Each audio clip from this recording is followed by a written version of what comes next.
Alguém vai escrever um livro sobre esgotamento espiritual, esgotamento de pastores, vai fazer pesquisa, tem pesquisa feita, e os índices são altíssimos, pastores em depressão. Como é que explica isso, irmãos? Pastores em depressão, depressão ministerial. Publica um livro desse aí, você vai se tornar famoso do dia para a noite, porque tem centenas, milhares de consumidores para isso, irmãos. Alguma coisa saiu fora do prumo. Sabe por quê, irmãos? A Bíblia diz que os que esperam do Senhor renovarão suas forças. Sabe por quê? Eu vou só colocar um ponto, até porque eu não sou especialista no assunto, mas vou dizer algo para vocês.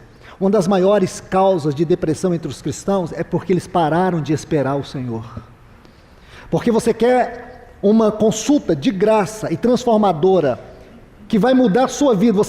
Alguém que estiver em depressão, você vai se libertar na hora. É simplesmente você colocar o seu anelo no Senhor e desejar a vinda dEle todos os dias.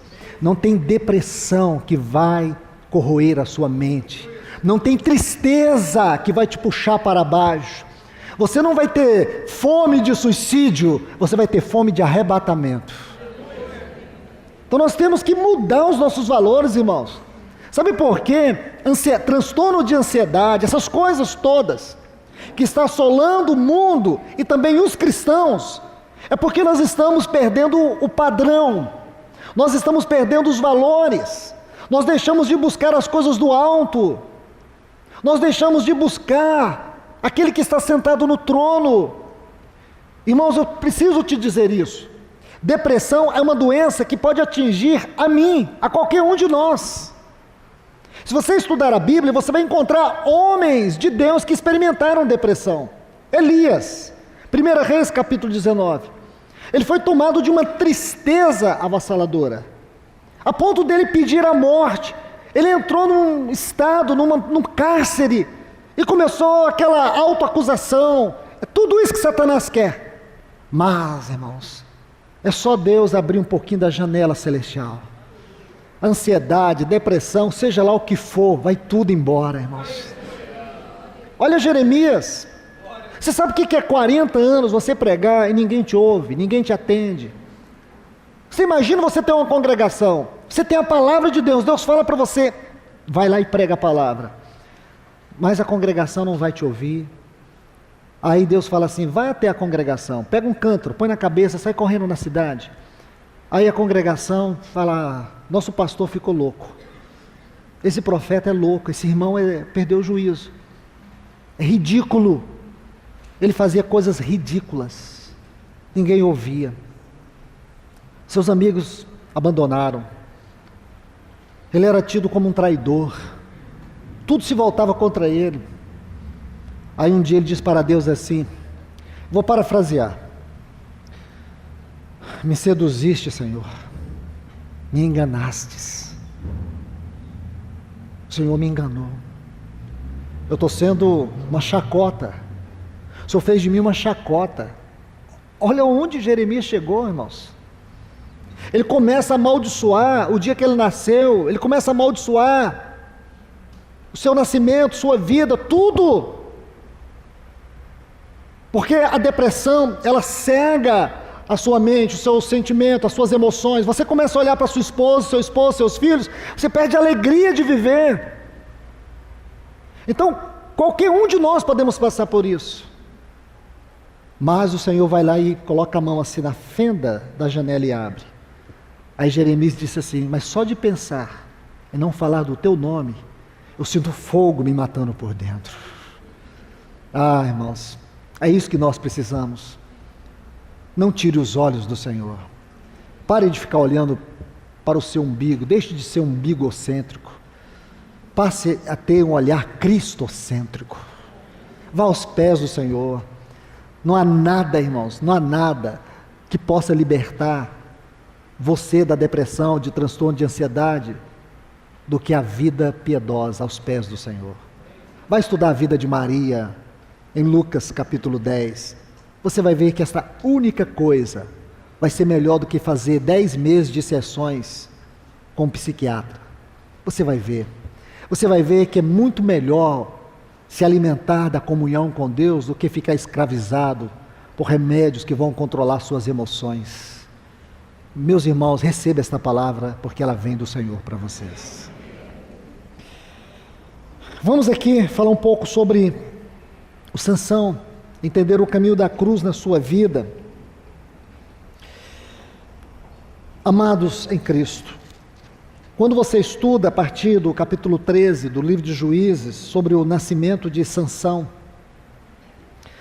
existe uma advertência divina sobre toda a história de Sansão. O perigo de nos esquecer da nossa vida de consagração ou do nosso chamamento. Se você estudar todo o contexto do livro de Juízes, que forma o contexto espiritual para entender a história de Sansão, você saberá que durante 111 anos, a nação de Israel viveu em cativeiros. 111 anos. Cativeiros que, somando todos esses anos, bem maior do que o cativeiro da Babilônia, onde eles ficaram 70 anos. Então, Sansão, ele é consagrado por Deus. Ele era um homem que tinha uma consagração especial, com propósito especial. E o propósito de Deus na vida de Sansão era lembrar Israel do seu chamamento, do seu testemunho, que era uma nação diferente, e Sansão era diferente. Ele era um nazireu. Número 6 vai nos mostrar o que era ser um nazireu. Segundo a lei, era um voto temporário. Sansão não. Ele deveria ser um nazireu por toda a sua vida. Isso indica que ele deveria ser um homem consagrado por toda a sua vida. Então a vida de Sansão vai nos mostrar isto. E você pode resumir, e é o que eu quero fazer para aproveitar melhor o tempo. Você pode resumir a vida de Sansão em 2 lições. Primeiro, o poder de Deus demonstrado de maneira extraordinária. Você vai ver que na vida de Sansão, o poder de Deus se manifestava de maneira extraordinária.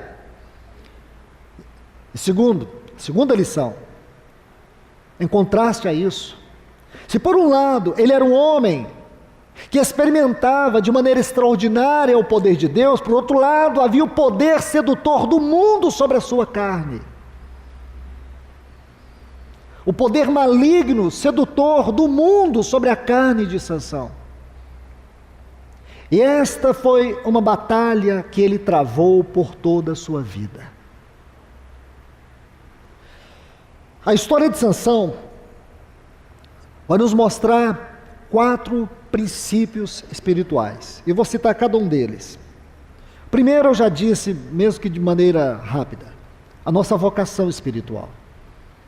Nós precisamos tomar consciência que temos uma vocação celestial.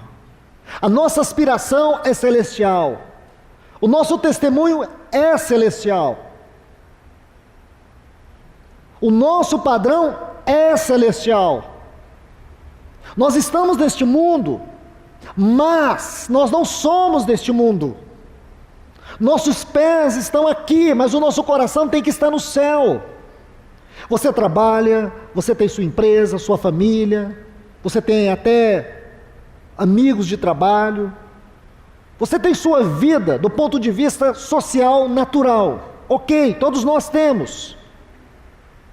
Mas você precisa saber que, em primeiro lugar, você é um novo homem, uma nova mulher.